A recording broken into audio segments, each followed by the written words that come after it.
Here we go again. Another attempt to marginalise women in what can only be described, in my view, as an absurd assessment. According to an NHS trust, breast milk, or chest milk really, produced by trans women, so basically men, is as good for babies as that produced by a mother who's given birth. What? A leaked letter from the Medical Director of University of Sussex NHS Trust, in order not to discriminate, described both of them as human milk. Now, the Trust said that the milk produced by trans women after taking a combination of drugs is comparable, I presume in a good way, to that produced following the birth of a baby. Don't make me laugh. On what planet can that possibly be true? Let's ignore, if you will, the fact that a trans woman is a biological man, and let's just focus on the numerous drugs taken by this person, A, to stabilise their condition, and B, to enable the level of production of milk required. So let's look at point B. So to enable the creation of milk, a combination of drugs is given to a man to firstly grow the breast tissue capable of lactation, which include testosterone suppressants and estrogen and progesterone. Then domperidone, or metoclopramide, are given to stimulate lactation. In low doses, these drugs are used to avert nausea, but in high doses they can bring on lactation, and at such levels, one of them can also cause heart arrhythmias. What's going on here? Even if this person were a biological woman, any medication taken when pregnant is scrutinised heavily to ensure that it doesn't cross the placenta, and when breastfeeding, that traces of it don't end up in the milk itself.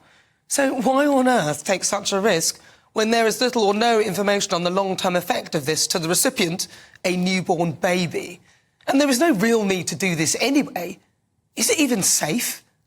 The NHS Trust point to a 5-month scientific study in 2022 which measured testosterone levels on chest milk, which found no observable side effects. But the study didn't really go far enough to evaluate the long-term effect or assess what was actually in the milk.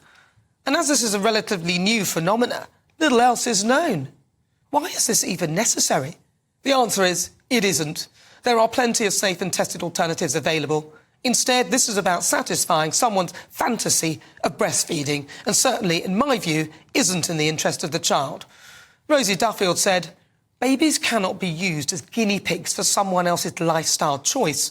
When a man has not and cannot grow a baby, why are we pandering to this? Who does it benefit? Not the children. We wouldn't do any other medical experiments on babies. Breast milk, made by a baby's biological mother, is tailor-made for that baby." Exactly.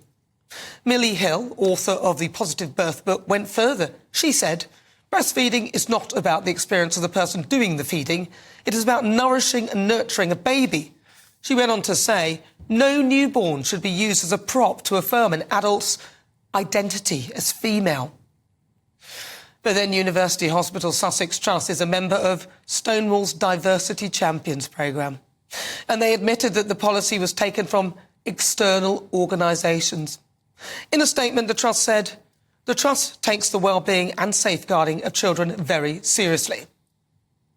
Well, if that's true, why are you prepared, in the words of Rosie Duffield, to use newborn babies as guinea pigs?